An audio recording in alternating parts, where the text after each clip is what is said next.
Hello, good morning, good afternoon, good evening to everyone on this call, depending upon where in the world you're dialing in from. My name is John Machinsky, and I'd like to welcome you to our newest installment of TP Talks. My role today is moderator and host, and when I'm not hosting webinars, my day job is Executive Vice President and Customer Experience Strategist for Teleperformance. For today's session, I am thrilled to be able to introduce Wayne White, a VP of Partner Management for UHC Consumer Services. Wayne will be speaking to us about best practices on seasonality management. This is a crucial time of year in the healthcare space, and especially for those that are about to gear up for marketplace or Medicare calls in particular. It's almost crunch time, and from having worked with Wayne and his team for many years now, I also know that they're already well underway with their planning for the next year. And they do that actually before they're done with the prior year's seasonal surge. And of course, by no means are seasonal surges limited to healthcare. From firsthand experience, we know how critical managing volume spikes is for retail, for student loans, the tax season, travel, on and on. You know, the best practices today include takeaways that should apply across all sectors. But first, let's talk a little bit about TP Talks. TP Talks is designed to deliver information on bettering the customer experience in 30-minute bite-sized nuggets. Teleperformance has worked diligently to create a client community where everyone can benefit from great ideas and world-class practices from our clients and their thought leadership that they can bring to one another. So as you can see here, it's really intended to provide inspiring ideas on how companies can adapt to become truly customer-centric, encouraging a learning environment by sharing best practices, big trends, innovations, and real-world success stories, ensuring great ideas and content that are accessible to all attendees, and most importantly, creating a value to drive effective outcomes. First, some housekeeping items. This is an interactive session here. What that means is you've got various widgets on your screen there that you can use to assist you as you need them. The green box you'll see is to download helpful resources. You've got a purple box to be able to submit any questions during this session, which we'll have time at the end to be able to answer as well. So along the way, please make sure that you get those submitted, and we'll make sure you save some time there at the end. You've also got a yellow box. If you've got any technical help requests, we can help you out there too, and then a blue box to be able to send along an email then following the session. Now, before we get to today's topic overall here, there are some on this call who may be unfamiliar with Teleperformance. So here's a little information on the organizers of this TP Talk session. The Teleperformance is the premier provider of customer experience omni-channel solutions across the globe. You'll see the statistics of the company right there. We've got 217,000 employees, presence in 74 countries. We operate in 160 markets overall, and a little fun fact, but every year Teleperformance does speak with the equivalent of 40% of the world's population. Overall revenues for the company are a little over $4 billion for 2016. So we are in a good position here and are very fortunate to have received recognition from a number of organizations, not the least of which, as you'll notice there, is UHC, whose M&R Service Group, has bestowed upon Teleperformance the Vendor of the Year status for 2 out of the past 3 years. We've also got several other companies who are the who's who within their space, and Barclays and AT&T and Coca-Cola, that for various reasons have also given us various accolades, either performance, customer experience related, diversity related, sustainability. And we also are in very good standing as well with a variety of who's who among industry leaders in the analyst space and as well, from Gartner, Frost & Sullivan, IDC, Everest, and many others as well. So as we go into today's topic, there is a survey question that we'd like to put out to everybody. So if everybody could take just a moment here to answer this question. Today's survey is, do you have a seasonality to your call volumes? And if so, what do you rant to? So 1, it doesn't apply for those that don't have a significant seasonality. 25 to 50%, 50 to 100%, 100 to 200%, or greater than 200% call volume seasonality. So we'll give everybody just a moment to answer this question, and we'll take a look at the survey results.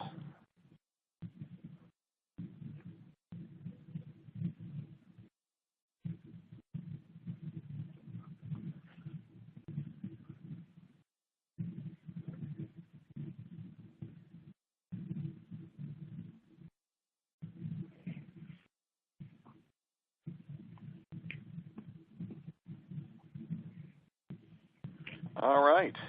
So it looks like we've got a number of people on this call that do experience a high degree of seasonality every year. In fact, we've got almost 20% of the respondents that have a spike of greater than 200%, and we all know how fun that is to manage every year. So with that helps us to frame up our discussion the rest of the way. And so, therefore, what I'd like to do is to introduce again Wayne White, VP of Partner Management for UHC Consumer Services. Wayne, I'll turn it over to you. Thank you so much, John. I appreciate it.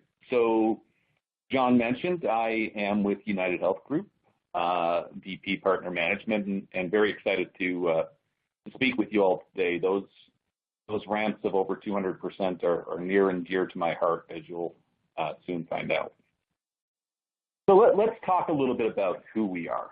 At UnitedHealth Group, we have a mission, and it's a mission we take very seriously. Our mission is to help people live healthier lives and help make the healthcare system really work better for everyone. We have nearly 260,000 employees worldwide, and we've been ranked #1 on Fortune's list of world's most admired companies in insurance and managed care for 7 straight years. And UHG really has 2 complementary but distinct businesses. And the first being UnitedHealthcare. When you hear of UnitedHealth, I know that's most people look at it as UnitedHealthcare, but that's one piece of our business, and we provide healthcare coverage and benefit service. And the other piece of our business is Optum, which really provides information and technology-enabled health services. That leads us to UnitedHealthcare, Medicare and Retirement. So within UHC, we have Medicare and Retirement, where we serve nearly 1 in 5 Medicare beneficiaries across multiple products. For the purposes of our conversation today, I will ask you to take a look at Medicare Advantage, retiree solutions, and the Part D beneficiaries, as that really makes up consumer services. So within consumer services, I won't read all of this, but we'll say that we have a model based on the foundation of more heart, more health, and less hassle for our members. We're really augmenting the approach in a number of ways using enhanced technology and proactive multi-channel approach that really takes personalization to a whole new level. I'll put some of our approach into perspective. Where we used to call our frontline agents, we now call them advocates. And how seriously do we take that term? If anyone says the word agent, we actually have a virtual swear jar where a donation needs to be made to the UHC Children's Foundation. We have a call each morning, and if we miss a service level, we talk about it in terms of the members we failed. If there's an IT outage, we talk about it in terms of member impact. Every morning, we review the commitments made to our members, like callback promises or follow-up across our enterprise, and we review any and every miss. We talk about CSAT survey results, and we review whether or not callbacks were made to every single member who felt failed by us. And I know some might look at that and think VPs and SVPs and COOs might have more important things to be looking at, but the member and our approach is our DNA. Let's put some of this into context with a few numbers. So with over 20 million calls per year handled, we really feel we have an opportunity to build 20 million relationships with our members. We make a concerted effort to not only answer the members' questions, but to utilize our data and our knowledge of our members to really add value with personalized interactions focused on helping them live healthier lives while removing the current and the future hassles. With 11 million members, we are focused, as I mentioned, on MA, PDP, and group. The next stat may be familiar to those within the healthcare industry. Let me explain a little bit star ratings and what that means. The federal government uses a star rating system to really measure how well the Medicare Advantage and prescription drug plans perform. Medicare actually scores how well plans did in several categories like quality of care, customer service, clinical measures, and ratings range from 1 to 5 stars. And with more than 90% of our plans scoring above 4 stars, we and our members are really seeing the fruits of our labor here. As mentioned, biggest player in healthcare, so we also have the largest seasonal ramp. We have 12,000 members over the age of 100, and I call that out to illustrate the diversity of the members in the calls. So we might serve the 30-something-year-old special needs patient, the 65-year-old retiree who uses Facebook and Twitter, and we also serve those who are alive and for some old enough to remember the First World War. We have members who were born before the first Model T went into production in 1908. So quite a span. Next down here, the NEC. So our National Experience Center, we actually addressed 143,000 member needs through our National Experience Center last year. I'll explain that a little bit. Our NEC is basically the last stop. So it's the place where we go, where we get our members when we don't really know where else to go or what else to do. It's also a place where we route based on data our highest risk members. So we have a dynamic decisioning engine running in the background of our inbound calls, and based on factors like network changes, repeat calling, previous complaints, et cetera, the tool actually determines dynamically when that member would be best served by our most senior, empowered, most connected staff, and the system automatically routes them over to our National Experience Center to be handled. And next over here, we have 3,000 roughly internal employees, and our partner population actually goes from roughly 2,000 during steady state, which is, I think, a week in June, to over 7,000 during peak.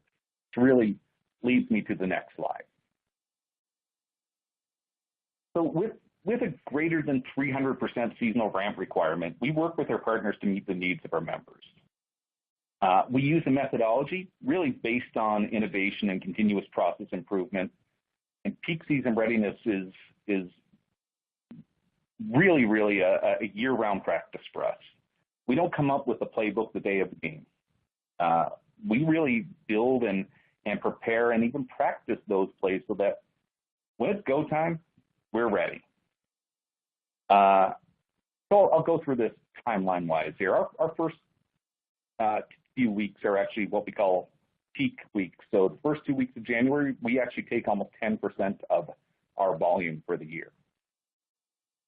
As soon as those weeks are over, we go into our post-mortem and lessons learned exercises. So we have a team dedicated to readiness, and I'll talk a little bit more about that momentarily here. While a year-round effort, right after peak, we also turn up the dial on outbound calling. So in 2016, we did that to the tune of 3.8 million calls, and we'll call members for a number of reasons. So we'll call them to check in to see how they're doing, see if they need our assistance with anything. We'll call them with different kinds of awareness campaigns, and we'll also call them, especially this part of the year, the early part of the year, when so many members are becoming, or so many people are becoming members for the first time, to basically welcome them to the plan, help them better understand their benefits, and make sure they know how to use them. It serves the purpose of not only starting the relationship off on the right foot, but it also allows us to take advantage of some of the peak staffing by transitioning our advocates to help with outbound calls. Next, we generally engage in an RFP early in the year for next peak season's business after we've gauged performance through peak. And our volume ramps down rapidly in the early part of the year and then more gradually over the next few months. We really put a particular focus on working with our partners to ensure we actually retain the top performers to build a bench from which we'll draw for the next peak season. So those top performers become our trainers, our subject matter experts, and our supervisors when that next peak season begins.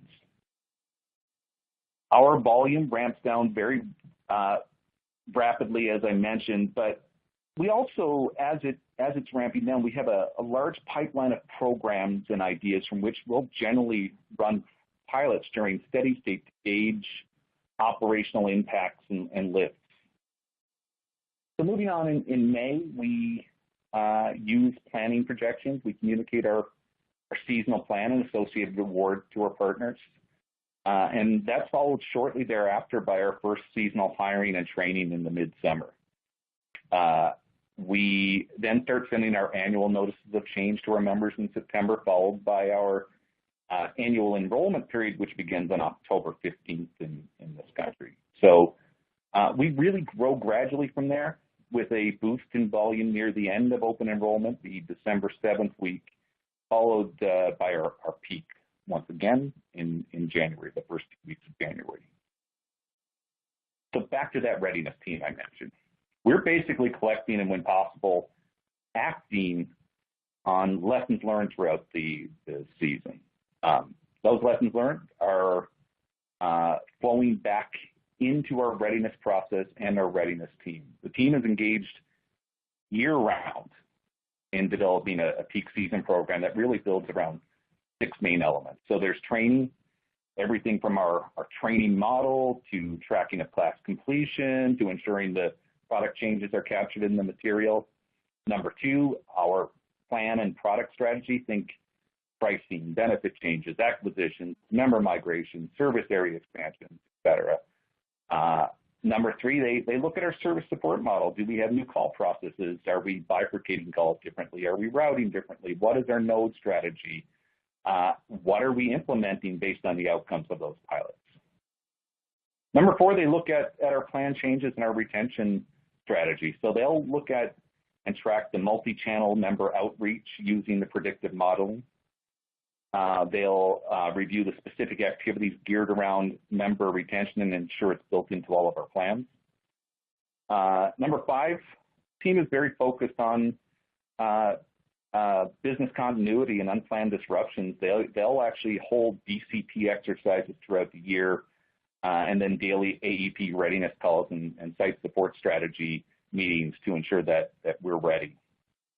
And everything I just mentioned gets layered on top of what is really their 6th element, and that's staffing and planning. And it gets layered in on top of historical run rates. We add specific member touch points, call distribution, granular marketing planning, et cetera, to get to our staffing plan, and we follow that up with daily meetings to review. I should also mention that our partner management strategy includes 3 main concepts. So we want to mitigate the risk of hiring more than 5,000 people by having many locations. And that brings its own level of complexity and maybe runs counter to partner management strategies of a few years back. It's a strategy built specifically for a ramp of our size. And it allows us to really build in contingencies around hiring and performance. So if location A is at risk of missing their hiring goal, let's move to the location B. If location B doesn't believe that they can accommodate, let's move to location C, and so on. It also works for attrition. One location is having a hard time retaining, we ask for the classes to be moved to another location. And it obviously will work for performance as well. So location G is struggling with performance, let's move some of the grant to location H. You guys get the picture there. Of course, with so many locations, we need to have an unapologetic approach to replicating culture. We've carefully cultivated our UHC M&R culture to have one member experience. It's really important that we have a consistent application of that culture, and we've taken a very deliberate approach to replicating across our partner sites. So from the look of UHC M&R areas to having a robust subject matter expert program, to consistent communication strategies, to adopting internal recognition plans for the advocates and the sites, to the knowledge of the operations team.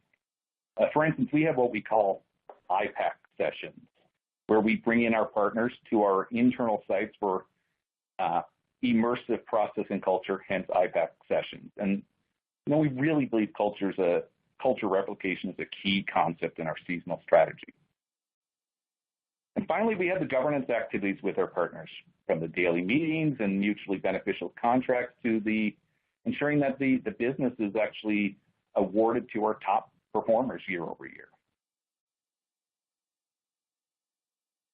So what does all this mean? What does success look like for us? Well, we have our star ratings. As I mentioned, the federal government's rating system, multifaceted, spans separate areas like clinical and customer service.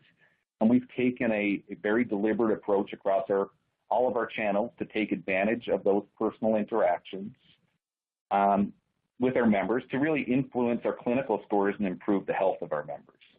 We believe that, and we've shown that customer care can have a greater impact on star ratings, and we've been seeing our scores improve as a result. And next, it's the member experience. Of course, our members and caregivers are our North Star. And when we provide compassionate, hassle-free, value-added experiences, our members tell us, and their words are very, very important. On a side note, we actually receive more than 900 unsolicited compliments a week regarding our advocates from our members. And another way our members speak to us is through their business. We do a great job of member acquisition in this company, but we also want to make sure that we retain our members, and we retain our members by giving them unforgettable value-added customer experiences. So finally, let me wrap this up as we're getting close to time here. So when we get the member experience right, when we get our seasonality right, it means that there's a better service and also a healthier senior population. And that's a great example of how we're making that shift from coverage, from health insurance to true health care. So with that being said, John, I will pass it back to you and ask if there are any questions. Well, that's perfect, Wayne. Thank you very much. And let me say here, too, the strategy that you've used has certainly worked in your favor in terms of your ability to be able to work with your suppliers as partners here as well. So it's been a win-win for purposes of being able to look for those year-round opportunities for the better performing agents. I think as we all know, the very first thing that a temporary employee does when they get a job as a seasonal employee is start looking for that next job. So as much as opportunities can be provided for those better performers to be able to provide more of those the year-round support here, it's certainly going to be a win-win for everybody. So we have had a couple questions pop up here, Wayne. So why don't I first start off here with a question that we've gotten from Mark. And the question there is, what percentage of staff do you carry over the inbound FTE need during the off-season? So we keep pretty steady. The low point for our staffing is 2,000. The high point is, I think, this year we're looking at just over 7,000. So that will give you more specific numbers, I think. And, we will have, once again, that's a very gradual ramp down. And while it looks like, that's just under 30% of our staff, we do make sure we retain the top talent, and that ramp down is gradual throughout the year, hitting our low point in June. Perfect. And I think, Wayne, just for some more specificity here, I think the question related to if the volumes would dictate, let's say, a need for X FTEs, do you carry during the off-season those X FTEs, or do you carry any additional headcount on top of that? We carry some, not a ton. We carry some. We want to make sure we don't put the member experience at risk, so we always have some buffer built in there. More often than not, we end up needing that buffer, but we don't play closest to the pin. I think 10 years ago we absolutely did. We don't do that anymore. Okay, great. Okay, and follow-up question that we've got here from Brad. What do you consider to be the ideal in-source-outsource resource mix to support your peak and non-peak seasonal needs? That's a very interesting question and one with which we are grappling. So there are a few ways of looking at it. So obviously, most internal companies aren't going to sit around with X percent of empty buildings to hit peak season. So there's always that real estate concern with internal. There's also and right now, just to put it in perspective, Medicare and Retirement, we're roughly 71% or so for the year outsourced, and that actually grows to over 80% during peak.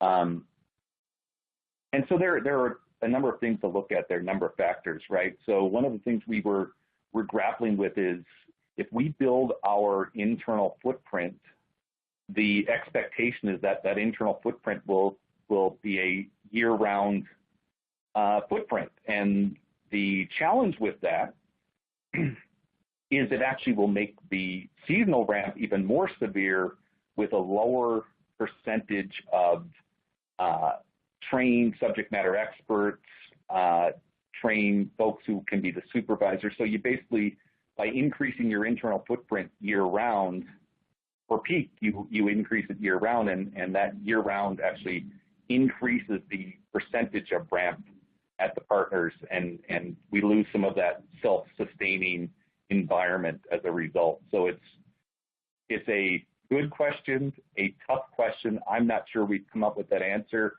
I will tell you that this past year has been the top performing year in our history. So not ready to say we've accomplished it at the 70% range, but I am willing to say we've built a strategy that is working right now. Okay, great.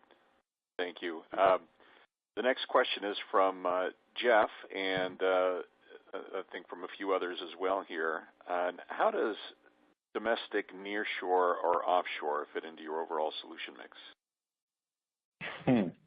It's another very good question. We've, because we are regulated so heavily, we've just been dipping our toe a little bit in offshore, nearshore. By the way, dipping our toe in it and being very, very successful. As a matter of fact, our offshore sites and our offshore launches have been our most successful launches to date. But really, our Part D drug plan and a specific aspect of our Part D drug plan is all we're doing offshore at this point. So very small at the moment. I think roughly 40 to 50% of our Part D seasonal volume will be handled offshore. That may or may not grow, but thus far performance has absolutely exceeded our expectations. Okay, great. I think we're coming upon the bottom of the hour here, so why don't we do one more question here, and then we'll go on from there. We'll make it a two-parter. How's that? So from both Mark and Tracy, the two questions here are: do you staff to the top of the peak? And two, somewhat unrelated, but are you hiring with full-time or part-time staff?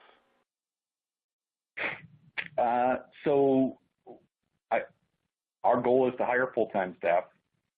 I'll answer that question first, but we hire them through our partners, and I know there are some creative schedules that occur to ensure we have people staffed and working more hours during our peak days. Our weeks are Monday, Tuesday are our busiest days. The weekends are obviously slower. In terms of do we staff to the peak, I would say we do. Haven't always, but once again, every time we've played closest to the pin, we've ended up on the wrong side of the pin. So we probably are staffing, and I'm actually thinking of our staffing plan and the peak weeks this year. And for our peak weeks, we plan to hit service levels. So yes, I would say we're staffed to peak this year, as we were last year as well. Great. Well, thank you, Wayne. And we've got a few of these then as follow-ups then as well that we will take away then from this call. So thank you very much for that. We are, again, at the end of our time that we've got scheduled here for this webinar. So in closing, would like to thank Wayne for the time spent here today. It certainly has been both interactive and informative, and hopefully everybody's been able to take something away from this. The actual on-demand version of this webcast will be made available about a day following this webcast. So as it says here, you can access that just using that same link that you used to join this session. You can also then download a copy of a few of the other resources that we've referenced in past sessions, and to the ebook created by Teleperformance for curating the customer experience, and a white paper for implementing a truly omni-channel customer experience as well.